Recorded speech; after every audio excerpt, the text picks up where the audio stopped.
መጽሐፍ ቅዱስ ዝብለና ይትጨነቁ ንሕና ንነብሮ በአንጻሩ እቲ ትጨነቁ ተጨነቁ ጌርና ንወስዶ እቲ ተሐጎሱ ኣይትተሐጎሱ ጌርና ንወስዶ ግዲ ኮይኑ ኣብ ዘለናየ ግዜ መብዛሕትኡ ሰብ ሽግር ዝኾነ ዘሎ እቲ ጭንቀት ኣይኮነ ዲፕሬሽን እንብሎ ወይ ከዓ ጭንቀት ዝበሃል ስትረስ ዝበሃል ንሱ ንሰብ ዘጥፎ ኣብ ሕማቅ ኩነታት ዘውድቕ ኣይኮነ ስለዚ መጽሐፍ ቅዱስ ታይ ዝብለና ዘሎ ኣይትጨነቁ ከምዚ ዝብል ቃል ኣሎ ብጣዕሚ ደስ ዘብል ንሱ ይሓልየልኩም እዩ እሞ ንኩሉ ሓልየትኩም ኣብኡ ኣውድቕዎ ስለዚ ዝሓልየልና ኣካል እንድሕር ዳኣ ሃልዩ ዝሓስበልና ኣካል እንድሕር ዳኣ ሃልዩ ኩሉ ነገርና ኣብኡ ክነውድቆ ኣለና ኣይኮነን ህፃንሲ ኩሉ ነገር ካብ መን ይፅበ እንድሕር ዳኣ ኢልና ካብ ወዲ እንታይ ህፃን ኣይጭነቕኒ ጭንቀት ባህል የብሉን ንህፃን እትጭነቐሉ መን እያ ተኢልና ኣዱ እያ ንህፃን ጭነቐሉ መን ተኢልና ኣቡ እዩ ስለዚ ዝሓልየልና ኣካል እንድሕር ዳኣ ሃልዩ ካባና ዝድለ ነገር እንታይ ኣይትጨነቁ ዝብል ዘይምጭናቕ እዩ ሰብ እኮ ፅባሕ ኣሎ ድየለን ዘይፈልጥ ንፅባሕ ስለ ፅባሕ ይሓስብ ኣይኮን ስለ ፅባሕ ይቐምጥ ግን ፅባሕ ኩሉ ድይህሉን ዝፈልጦ ነገር የብሉን ፅባሕሲ ናይ ባዕላ ኸማን ርእሳ ኽኢላስ ንባዕላ ትጨነቕ ንሕና ግን ስለ ፅባሕ ኢና ንጭነቕ ቃሉ ኸዓ ንዓና ርውየት እዩ ቃሉ ንዓና መግቢ ግን ነቲ ብልቢ ብጥቡ ልቢ ዝሰምዕዎን ዝመሃርዎን እዩ እምነቶም ፍጹም ስለ ዘይነበረ እንታይ ኢና ኸነብሎ ኢሎም ተጨኒቖም ጎይታ ምስ ባረኹኻ ተደኒቖም ብዙሕ ግዜ ከምዚ ትምልከቱ ኢኹም ኣብ መርከብ እንዳተሳገሩ እንከሎ ማዕበል መፅኡ በቲ ሰዓት ንሱ ጎይታ ደቂሱ ነበረ ይብል ዝደንቕ ነገር እኳ እዩ ከም ሰብ ምዃኑ ኣብ መርከብ ክድቅስ ከሎ ንምልከት ኣይኮነን ናይ ድቃስ ናይ መን ባህሪ ናይ ሰብ ባህሪ ኣይኮነን ኣምላኽ ኣይድቅስኒ ልበ ኣምላክ ቅዱስ ዳዊት እቲ ዝሕልወንሲ ኣይድቅስኒ ኣይታኸስኒ ስለዚ እግዚኣብሔር ببهاري مدكاس متخاسن يبلون እግዚአብሔር ዘታኽስ ነሩ እንተዝኸውን እግዚአብሔር እንተዝድቅስ ዓለም ኣይ መሃለወት ነራ ብንቕሓት እግዚአብሔር ዓለም ትሕሎ ዘላ ኣብ መርከብ ግን ታጌር ነሩ ኢልና ደቂስ ነሩ ስለዚ ናይ መን ባህሪ ተዋሃይዱ ናይቲ ሰብ ደቃስ ባህሪ ወይ ካ ድቃስ ባህሪ ዝኾነ ሰብ ተዋሃይዱ ስለዝነበረ ደቂስ ነበረ ብለን በዚ ግዜ እዚ ሐዋርያት ጠፋአና ጎይታ ከተጥፋአና ዲኻ መርከብ ሰቀልካና ይሉ ከምዚ እኮ አይሰብ እምነት ፍጹም እምነት ዘይምህላው ነዚዩ ሐዋርያት አይደልደሉን ነይሮም በትክክል ገና ተማሃሪም ነይሮም ተማሃራይ ካ ዱልዱል ብኩሉ ማለት አይኮነ ጎይታ ጠፋአና ክብልዎን ከሎ ንሱ ግን ደቂሱ ነበረ ኣይትጨነቁ ይብሎም ነይሩ ምሳ ኣለኹም ኣይትጨነቁ ኣነ ይሓልየልኩም እዮም ኣይትጨነቁ ንኸጥፋአኩም የፀዊዐኩም بمعبل نختوسد يتصويعكم سلازي تتጨነቁ أنا مساهم الله يبلون ጎይታ ተሲሽዑ معبل ጸጥ አቢሎ ንፋሳት ተአዚዞም እዝኻ አምላኽነቱ ዝገልጽ معبل ጸጥ ክብሉ ዝኽሉ በቃሉ መን እዩ እግዚአብሔር እኮ እግዚአብሔር ስለዝኾነ ክብር ምስጋና ልዑል ስሙ ይኹን መብዛሕትና ስለ ጭንቀት ዘለና ርዲት እንታዩ ጭንቀት ካብ ምንታይ ዝመጽእ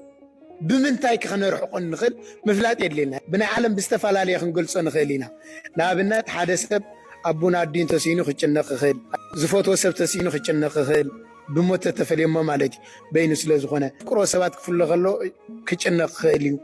اب تمرت خترف كله خجنق خيليو سرح خسن كله خجنق خيليو ورقات كسن كله خجنق خيليو بزح ነገር ክንብል ኸይና ገንዘብ ክስን ከሎም ክጨነቕ ኸይሊ ምሰብ ክባስ ከሎ ክጨነቕ ኸይሊ ትሬን ክትገርፎ ከላ ክጨነቕ ኸይሊ ስራሕ ስለዝድም ጭንቀት ብዙሕ እንገልጾ ንኸይልና ኣይውዳኒ እዚ ብናይ ዓለማዊ ገላልጽ አይና ንብዘልና ኣለና ደም ሓንሳብ ብናይ እግዚአብሔር ከጭንቀት ንምንታይ ዝመጽተልና እምነት ካብ ምጉዳል ሓንቲ ያ ትግለጽ ሰብ ኣብ እግዚአብሔር ዘሎ እምነት እንድሕር ዳኣ ጎዲሉ ሽዕ ይጭነቕ ሓደ ነገር ክነግረኩ ሰብኣይን ሰበይትን ነይሮም እዘም ሰብኣይን ሰበይትን ኣዝዮም እዮም ዝፋቐሩ ሓንቲ ቆልዓኻ ወሊዶም እታ ቆልዓ ዝወለድዋ ግን ጉድኣት ነይሩዋ ማለት ብእግራ ክትከይዳ ኣይትኽእልና ነይራ ስለዚ ካብ ዕለታት ሓደ መዓልቲ እታ ህፃን እቶም ወለዲ እዝዮም ስለ ዝፋቐሩ ኣዝዮም ስለ ዝፋተው ካብ ዕለታት ሓደ መዓልቲ ሰብኣይ ንበዓልቲ ቤቱ ዕምበባ ሒዝላ መፅዩ ዕምበባ ሒዝላ ምስ መፀ ጓሉ ኣብ ታሕቲ ትፀንሖ ባባይ እንታይ ዳ ኢልካዮ ትብሎ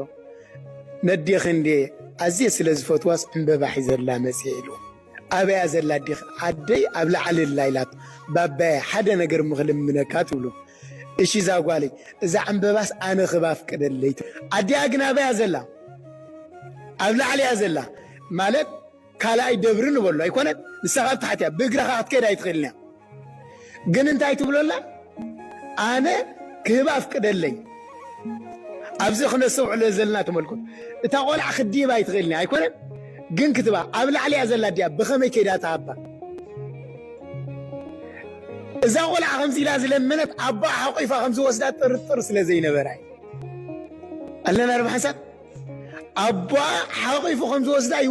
يوسدن زبل ترتر عين براي نسات حتى زلا تعمبا نديا كتبا أبا خمس وسدات إمنت نيروان تملكتو እግዚአብሔር ካልክ አخمዚ እግዚአብሔር ከምዘ ሳግረና እግዚአብሔር ከምዘ ሕልውና እግዚአብሔር ከምዘ ሓሌልና እግዚአብሔር ከምዘ ምግበና እግዚአብሔር እሲ ልዕሌና እግዚአብሔር ንዓና ከምዘ ጭንቅልና ክንፈልጥ ክንከላለን ንሕና ንነፍስና ንሓስበላ ይኮነ ንጭንቅልና ንነፍስና ሓሲብና ተጨኒቅና ግን እንታይ ነፍሪ ولا حنتي نفرن እግዚአብሔር ንዓና ግን ልዕሌና እዩ ዝሓስበልና ልዕሌና ሃይጭንቅልና ነዚዩ ሐዋርያ ቅዱስ ጴጥሮስ እንታይ ኢሉ ንሱን ዓኹም ይሓልየልኩም ኩሉ ሓልየትኩም ናቡ ግደፍዎ ዝኸበደ እንትኸበደ ዝኸፈ ፈተና እንተመፀና እግዚአብሔር ዘይክእሎ ነገር የለን ኣለና ርብ ሓንሳብ ከምዚ ዝብል ኣብ መጽሓፍ ቅዱስ ደስ ዘብል ቃል ኣሎ እታ ሃብታም ሰብኣይ ነጋዳይ መንገድ እንዳኸደን ከሎ ሐዋርያት ምስ ደቂ መዛሙርቱ ጎይታ ሒዝዎም ይኸይድ ነይሩ ኣብ መንጎ ጎፍ ተራኺቦም ቅርብ ኢልዎ ጎይታ ጽግዕ ኢልዎ ንሱ ከዓ ንሕቱ ጀሚሩ ጎይታ ፍጹም ክኸውን መንግሥተ ሰማያት ክወርስ ታገብራለን ኢልዎ እተን ሕጊ ትፈልጠን ኢኻ ንዕን ፈጽመን ኢልዎ ኣይ ንሰንስ ካብ ብንኡስተይ ፈጺመየን ኢልዎ እሞ ፍጹም ክትከውን ደሊኻ እወ ኩሉ ዘለካ ሃብቲ ሓዲካ ንዓይ ሰዓበኒ ኢልዎ ተመልከቱ ትኩልቱ እምነቱ ኩሉ ነገሩ በሃብቲ ነይሩ ሃብተይ ክንደይ ዓመት ሰሪሐ ዘብፅኾስ ኩሉ ሓዲግ ግን ገዲፍዎ ኸይዱ ሽዑ ጎይታ ዝተዛረቡ ሓደ ቃል ኣሎ ብሓቂ እብለኩም ኣለኹ ሃብታም ካብ መንግሥተ ሰማያት ዝኣቱ ገመል ብዓይን መርፍቕ ትሓልፍ ይቐልል እዩ ኣለና ርብ ሓሳብ በዚ ግዜ እዚ ሐዋርያት እንታይ ኢሎሞ ጎይታ ከምዚ እንድሕር ደኣ ኮይኑስ መን ደኣ እሞ እዩ ክጸድቕ ኢሎሞ ድሕሪ ጎይታ እንታይ ኢልዎም እቲ ንሰብ ዘይከኣል ንእግዚአብሔር ይከኣል እዩ እዚኣ ንኣምንላ ዲና ኩላትና እያ ዘላ ትሓቶ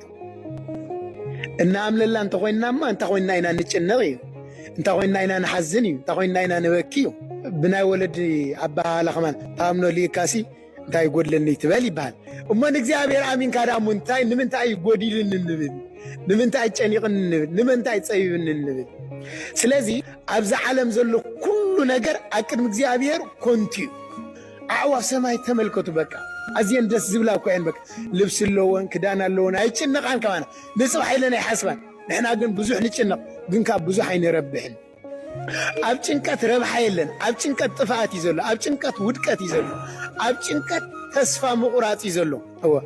إتناي ديابلوس حدا ميلان نبعلو انت عند حدا إلا تشنكاتي سب كتشنق يزدو اليوم نابنت حاتيات كسرح طعومي هايكونا حاتيات كسرح طعمي كمان حلف حلفوا ديابلوس حاتيات كسرح أولا نسمتها يزورو زيابيركو محاري زيابيركو يقرب هاليو تنسيحا زيابيركو محركاي يقرب هالي نابلي حاتيات زسرحو دحار حاتيات مسسرحو انت عايز قبرو انت حرايلنا اي نسغاز كل حاتيات تسكين كاسنا بك زيابيركا اخت كرب بك زيابيركا اخت لمن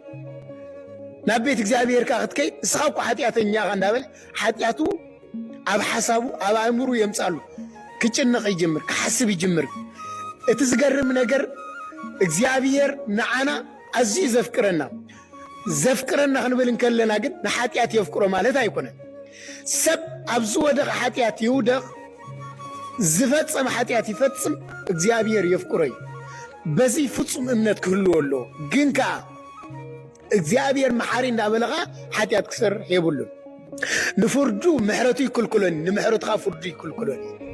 ክፈርድ እንከሎ እግዚአብሔር ፈራዲ እዩ ክምሕር ከሎ እግዚአብሔር ከዓ መሐሪ ስለዚ ምሕረት እግዚአብሔር ንንስሐ ክንጥቀመሉ ሰናይ እዩ ምሕረት እግዚአብሔር ንጽድቅ ክንጥቀመሉ ሰናይ ንምሕረት እግዚአብሔር ግን ንሓጢያት ክንጥቀመሉ ተኮይንና ግን ጥፋት እዩ ሓጢያት እንተሰርሕና እግዚአብሔር ከም ዝምሕረና ግን ክንኣምን ክንክእል ኣለና